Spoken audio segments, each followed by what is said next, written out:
todos.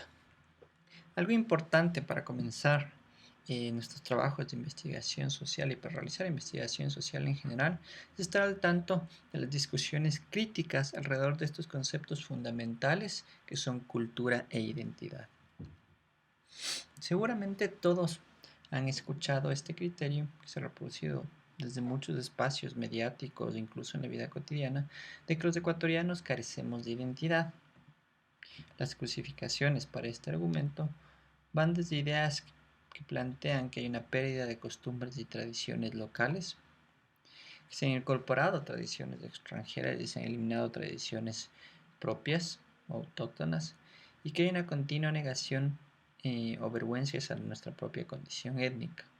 Sin embargo, a menudo nos topamos con representaciones que más bien celebran estas diversidades étnicas propias de nuestro país.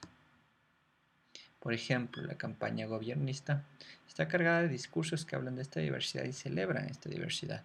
Asimismo, las campañas publicitarias de marcas como la Pilsener hablan y también muestran esta diversidad de manera celebratoria, de tal manera que nos encontramos ante una gran contradicción, mientras por un lado se plantea que no tenemos identidad, por otro lado se la celebra. ¿Ya? Vamos a ver a continuación formas de entender justamente todos estos criterios que están ligados a distintos discursos alrededor de o formas de entender y de utilizar los conceptos de cultura e identidad. Pero partamos afirmando que no existe grupo humano o individuo que carezca de identidad, ya que sin identidad simplemente no sería posible la vida social. Para que un individuo exista, primero tiene que definir un yo y eso es lo que le permite comunicarse con los demás. Es un proceso lógico y social que es inevitable, ¿ya? Así que este criterio de que no hay identidad es un criterio básico y burdo que en realidad no está fundamentado en nada, ¿ya? Siempre los humanos desde el principio nos hemos preguntado quiénes somos, de dónde venimos y a dónde vamos. Una pregunta fundamental que parte para definir un yo, una identidad o un principio, también para definirme o distinguirme de los otros, y es la base de un proceso comunicacional. De ahí vienen los conceptos y los usos o los distintos usos de términos como cultura e identidad. Y la premisa fundamental de esto es pasar a pensar a la identidad no como un proceso estable, continuo, algo permanente e inmutable en el tiempo, sino como un proceso continuo e infinito de transformación. ¿Ya? Ahora sí, las distintas formas de entender a la cultura de la identidad.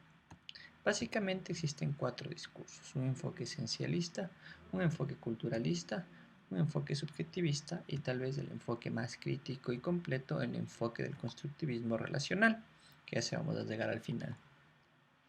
El enfoque esencialista plantea que la identidad es una esencia suprahistórica, la identidad es algo que se hereda y que no cambia, que siempre ha sido y que siempre ha estado ahí, que nuestra condición étnica, que nuestra condición racial, que nuestra herencia genética es lo que nos define a nosotros como sujetos y como individuos. Es decir, que la cultura es una conducta heredada de manera biológica, de manera genética. Esta afirmación está basada en atributos naturales, inamovibles e inmutables con los que se nace y a los que no se puede negar.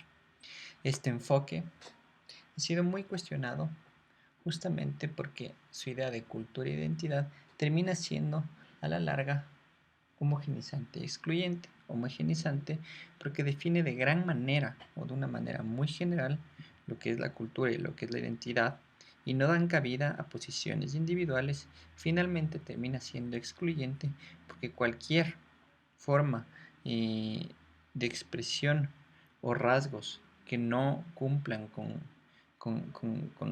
los hegemónicos con los que ya vienen dados terminan siendo excluidos o rechazados. Y justamente este enfoque esencialista de ver a la cultura y la identidad es la base de la xenofobia, del racismo y también se puede decir que del sexismo. Por ejemplo, la idea de que las mujeres son seres más débiles y emocionales y que los hombres son seres más fuertes y menos emocionales, más competitivos, está basada justamente en principios que plantean que nuestras diferencias entre hombres y mujeres son o están fundamentadas en principios genéticos y no en principios culturales.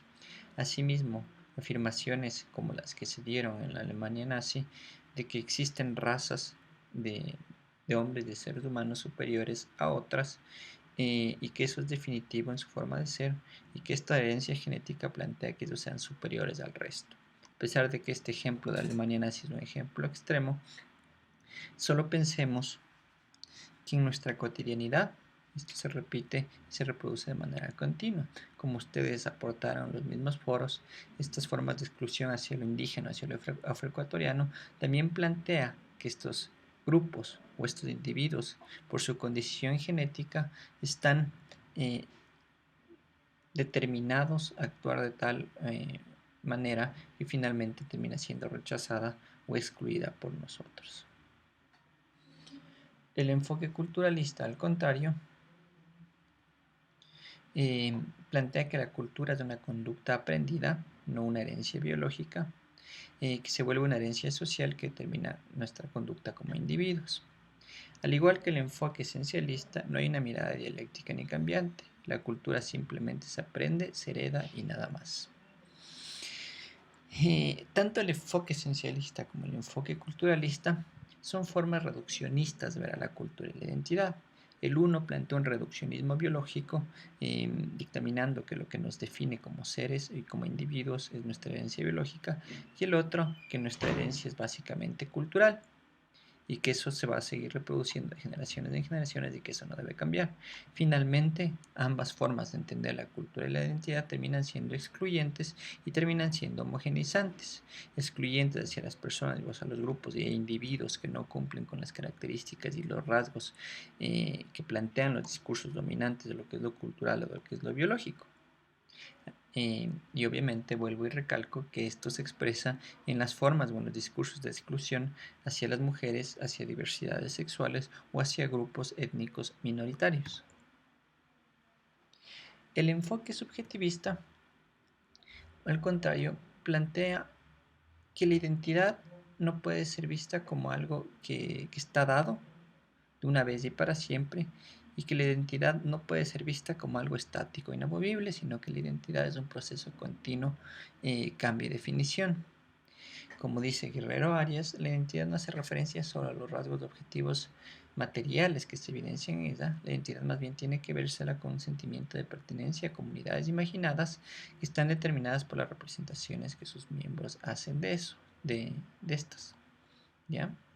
Este enfoque subjetivista lo que plantea es que la identidad es una elección meramente individual y arbitraria. Este enfoque asimismo ha sido cuestionado porque plantea que la identidad no tiene nada que ver con aspectos o herencias culturales ni biológicas, sino que la identidad es parte de una mera elección individual. Y justamente para, para criticar o cuestionar este enfoque, el enfoque constructivista relacional plantea, sí, al igual que el anterior enfoque, que las esencias no son inmutables ni históricas, sino que son construcciones sociales y dialécticas que cambian y se transforman continuamente. Es decir, que los procesos en los que se generan culturas y identidades no son procesos estables en el tiempo y no son una decisión meramente individual, sino que son procesos muchas veces colectivos y a la vez procesos individuales donde la cultura y la identidad se van definiendo y se van transformando. ¿Ya? Las identidades en este sentido, son un proceso de construcción social que se da en un sistema de relaciones y representaciones resultantes de interacciones, negociaciones e intercambios materiales y simbólicos. ¿Ya? Para concluir, diremos que las representaciones sociales son un complejo sistema de percepciones, imaginarios, significados, significaciones, prácticas, complejos, conflictos, luchas y disputas. ¿Ya? Es importante plantear, como se vio en la clase de estudios críticos, que mucho de lo que tiene que ver con cultura e identidad son discursos y representaciones que se viven o que se ven en el día a día. Por ejemplo, las formas de entender género tienen que ver mucho con las representaciones mediáticas y con los discursos cotidianos que manejamos al respecto o alrededor de ellos. Eso. Gracias.